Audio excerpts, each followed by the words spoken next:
Good morning, New Zealand. It is 22nd of August, Friday, end of the week, heading into the weekend.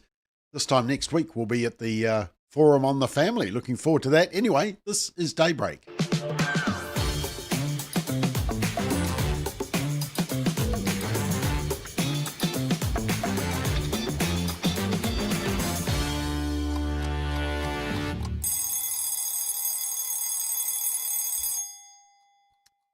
Yeah, good morning, good morning. Heading into the weekend. Hope you got a good weekend planned. 22nd of August. And look, let's get straight into it. And the breaking news this morning, sad news, and that's the passing of James Dobson. Dr. Dobson from Focus on the Family. Born in 1936, got a PhD from Southern California, specializing in child development. He served as a pediatrics professor at the University of Southern California School of Medicine, Children's Hospital of Los Angeles. And then he gained notoriety for a number of books, including Dare to Discipline, reportedly sold over 3 million copies. Also, What Wives Wish Their Husbands Knew About Women, Love Must Be Tough, Parenting Isn't for Cowards, Children at Risk, When God Doesn't Make Sense, Life on the Edge, and Home with a Heart. So, yeah, a lot of books there. Of course, he founded Focus on the Family, fantastic organisation, still going. It's a prominent Christian conservative ministry. I've been there. In fact, I'm part of a family policy group, which is all the states have a kind of family first in their state in the US, and it was set up by Focus on the Family. Dobson, of course, also very prominent on radio. And if you listen to Radio Rima, you'll have heard him. In my time at Rima, he was featured every day. During the Reagan administration, he was on a lot of government committees, including the Juvenile Justice and Delinquency Prevention, the Commission on Pornography, the Advisory Board on Missing and Exploited Children, and the Teen Pregnancy Prevention Commission. Of course, he really racked up the liberal left, really racked them up. And the Southern Poverty Law Centre added Focus on the Family to its list of so-called extremist organisations because it was pro-life and pro-marriage. Dobson left Focus on the Family in 2010. He set up the Dr. James Dobson Family Institute. And just to show he was still mentally well last year, he signed onto a letter to President Biden accusing the Commander-in-Chief of advancing policies that he believed were irrevocably damaging the country. The letter said, Mr. President, the moral and constitutional framework that sustains our republic is at risk of collapsing due to your ill-advised and un-American policies.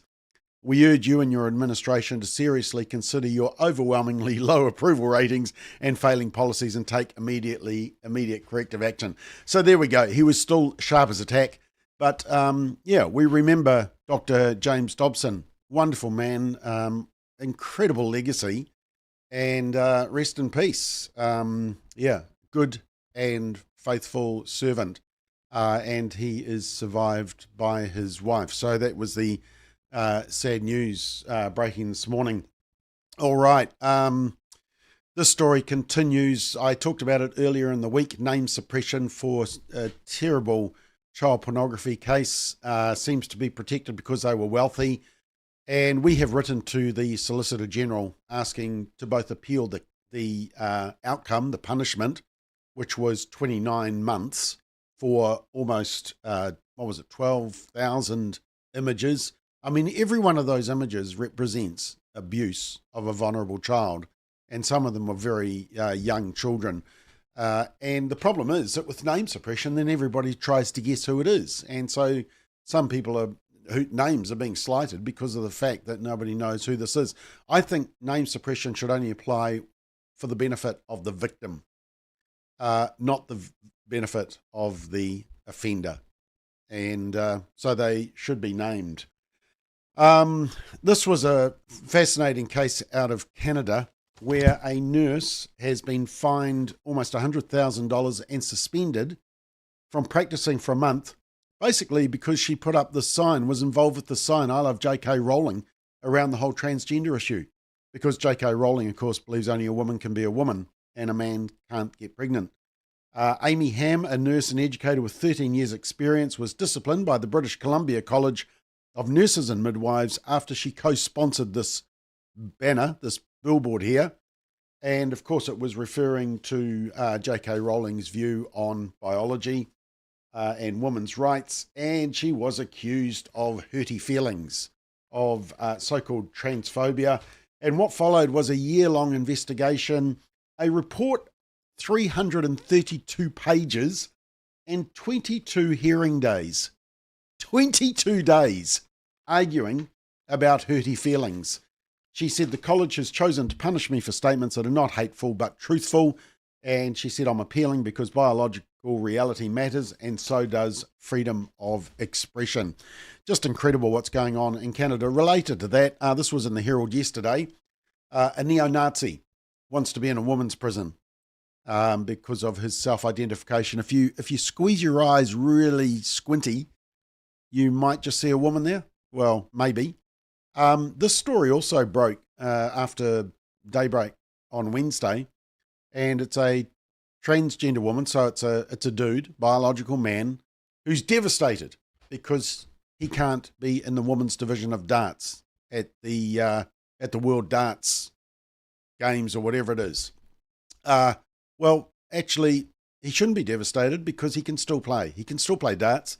He just needs to play in the division of his biological sex. There's still a men's division, so it's not really news, is it?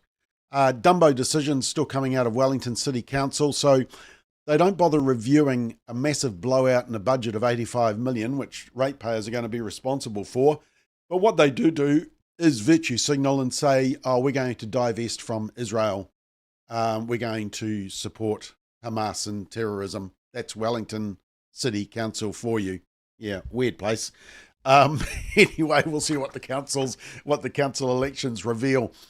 This is interesting from Live Action.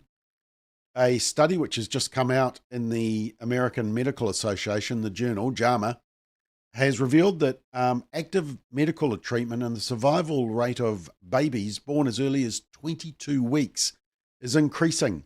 Between 2014 and 2023, survival amongst 22-weekers who received active treatment rose from 25% to 41%, 22 weeks.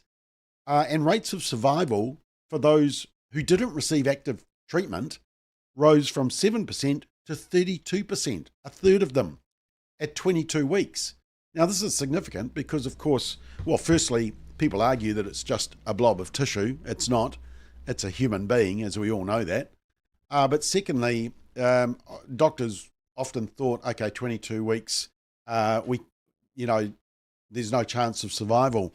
But 22 weeks, no, it is decreasing to that. And that is quite amazing. And it goes against the whole narrative that this is not a human being and that they don't deserve the right to life.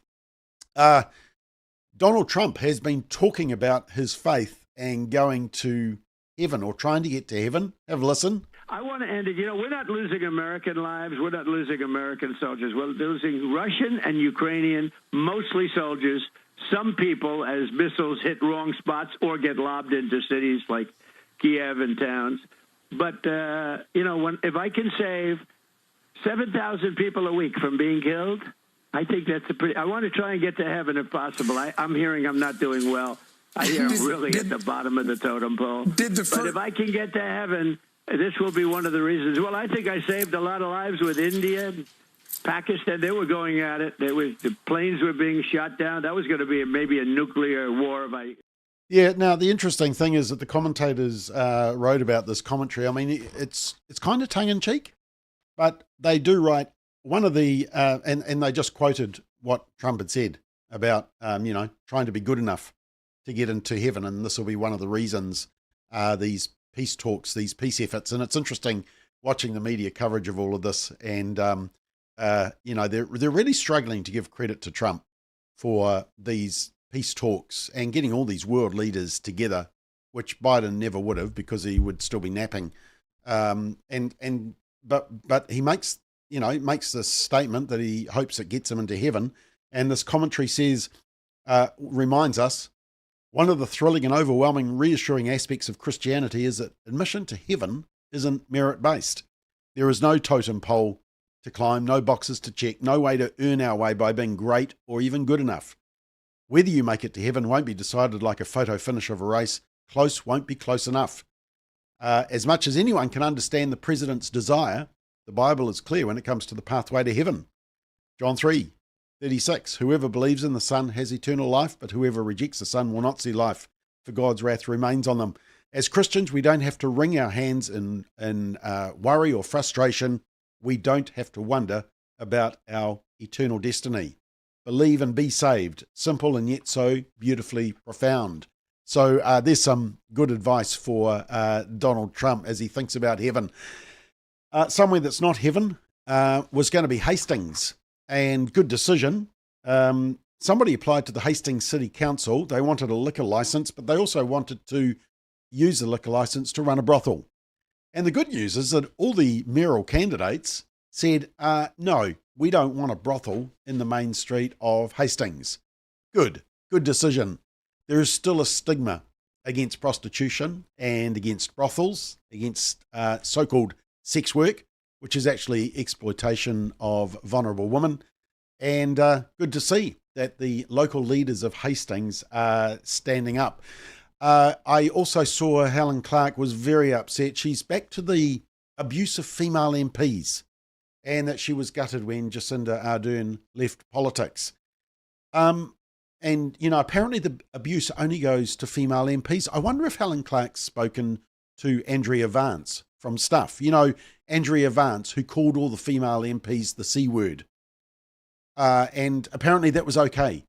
So one minute they say it's okay to call female MPs the C word because they disagree with their politics. And next minute they're whining that there's too much abuse to female MPs. I mean, really, make up your mind. Which is it? I was actually standing up for the female MPs and saying that they shouldn't be called that by a senior journalist like Andrea Vance. But the New Zealand Media Council disagreed with me. The reason wasn't because of nasty words to Jacinda. The reason that Jacinda left was because her polling went through the floor. That's her red line there. From a peak in 2020 to where she saw the writing on the wall and she resigned. Not because she was tired, but basically she knew her popularity was gone. But the interesting thing is that they complain about insulting and abusing female MPs, but there's this new game that you can play called Beat the Bish, and it's Chris Bishop. And people in Wellington, and you play this game online where you pick your identity, and then, so there's lots of woke categories there, and then the heads of Chris Bishop flies towards it, and you aim for it and make it explode. Now, I failed the first time because I didn't understand the game, so I did it again. I pretended to be a woke cyclist, and then you see, look at that, you fire that, and you smash and you destroy the head of Chris Bishop. Now, apparently, that's okay. So that's okay, but can you imagine if that game was about destroying the heads of Jacinda Ardern or Helen Clark or Tory Whanau? There would be all hell to pay. But this sort of shows the hypocrisy of the whole thing. Now, just one final story. This did crack me up. In the New York Times. So earlier in the week, we talked about tradwife, right? And this is now a new meaning in the Cambridge Dictionary. And, it's married woman, especially one who is on social media, shocking, who stays at home and cooks and cleans and manages the home. I mean, that's shocking. And has children that she takes care of. Can you believe it? The nerve. So that is a tradwife, and that's the new definition. But now there's another new definition, and it's from the New York Times. And the term is mankeeping. Let me just read a bit of this. I hope you're not like I am with my, here we are, with my Daybreak cup. These will be on sale at the forum, by the way, next week. I hope you're not drinking your coffee at the moment, because you might splutter a bit when you hear this. Mankeeping. Justin Liol is a licensed clinical social worker in Brooklyn who specializes in therapy for men. When he sees a new client, one of the first things he asks clients is, who can you talk to about what's going on in your life? Much of the time, his straight male clients tell him that they rarely open up to anyone but their girlfriends or wives. Their partners have become their unofficial therapists, he said, doing all the emotional labour. Yes, apparently us men, when we share things with our wives and get feedback and ask for their input, apparently that is emotional labour. Now that particular role now has a name, mankeeping. The term, coined by a postdoctoral fellow at Stanford University, red flag, has taken off online. It describes the woman work to do to meet the social and emotional need of the men in their lives, from supporting their partners through daily challenges and inner turmoil to encouraging them to meet up with their friends. She said, what I have been seeing in my research is how women have been asked or expected to take on more work to be a central, if not the central, piece of a man's social support system. Wow. A wife supporting her husband. Shocking. I mean, she's got to be a trad wife to be doing that, right? You know, to be doing this man-keeping. But it's not just emotional intimacy. Dr. Ferrara, who researches male friendship at Stanford, the Institute for Gender Research, another red flag, published a paper on man-keeping last year after investigating why some men struggle to form close bonds, which is a growing and well-documented issue, apparently. And they did a survey, and they found that 15% of men, 15%, said they didn't have any close friends. So 85% said they did, but we've got a major issue because 15% said they didn't have any close friends. And when they reach out to their friends, they would reach out to their partner, to their wife. Yeah, this is a major issue, major.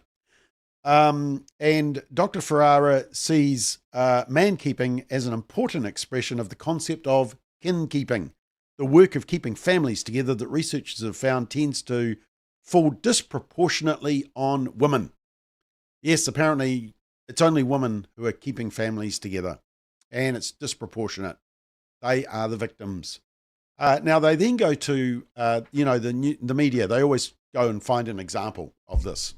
And so they find Eve Tilly Colson, who's 37, lives in Los Angeles, happy in her relationship with her boyfriend of nearly 7 months. Yes, 7 months boyfriend. They're both busy attorneys, so they're both lawyers, but she tends to take charge of the social plans. Wow. That is emotional labour. That is man-keeping, organising the social calendar. Shocking. And then just finally, just last part of this, some of the challenges men face in making strong connections are societal, says Richard Reeves, president of the American Institute for Boys and Men, a think tank and authors of Boys and Men. Many of the institutions and spaces where men used to organically make friends have eroded. Now, this is the interesting bit. This is maybe the only useful part of this whole article from the hopeless New York Times. It says, many of the institutions and spaces where men used to organically make friends have eroded, like churches, civic groups, and even the simple workplace. Maybe it's just social media, and maybe just everyone is losing contact person to person because we're so busy scrolling through our phones. But hey, look, let's slam tradwives. Let's make a negative label on that.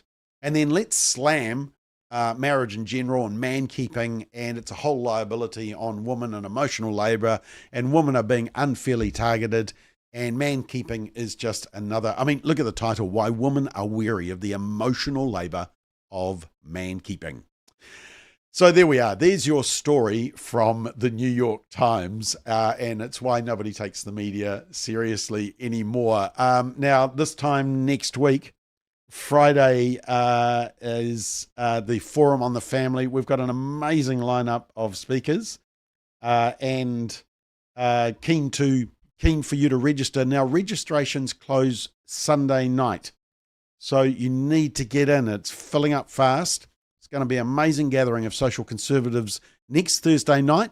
We've got Amanda and Curly speaking, and then on Friday, Miriam Dawn. We've got the interview with Israel and Maria and Jeff Johnson, but there is Q&A. So all the speakers, you will see the speakers on both days. There's 2 sets of Q&A that Simon O'Connor is going to be leading. So you will get to see that. Now, I have been getting lots of comments through, and look, I've sorted out the technical side of things here, and I think I can actually put these up now if I press this button. Is this going to work? No, it's not that one. Here we go. Adrian says, poor woke joke. Entity Kingdom says it's just another attempt at division now between the sexes. Just ignore the idiots. This is why the media is dying. Darren says, well, they used to call it a homemaker. Exactly right.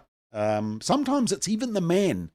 So I wonder if that's then woman keeping, because the man has to organise the social events and, look after the, I don't know, I'm so confused. Anne Marie says, so encouraging that people stand up for truth. This is the nurse in Canada who's been penalised for saying that only women can get pregnant, as we heard earlier on. Entity Kingdom just puts the point about this whole pornography online and child abuse images. Why aren't the internet providers and Google prosecuted? They are providing these child images. Very good point. And this is a whole issue around social media, is that the social media companies, they've got away with blue murder, and it's time we called them to accountability. So that's part of the debate. Chris Denby, regarding James Dobson, says, such a wonderful man. James Dobson will be greatly missed. And Sue says, Dr. Dobson, an exceptional life and led through so much of the culture wars. He certainly left a legacy. And Shelley the Kiwi says, are you streaming the event? This is a Forum on the Family. No, we're not, but the videos will be available later in the year. But you want to be there live, because there's something electric about hundreds of social conservatives gathering together for the Forum on the Family. And Entity says, look at people walking the streets with their heads in their phones, not talking to each other. That is very, very true. And Jackie says, Bob, you're right about the lack of person-to-person contact. Yeah. Okay, right. That'll do. We are out of time. We need to head into the weekend. So have a great weekend. We'll see you Monday morning. Big week next week, because we've got the Forum on the Family next Thursday and Friday. Did I tell you? Register now. forumonthefamily.nz. Registrations close Sunday night. You don't want to miss out. All right, team. Have a great weekend.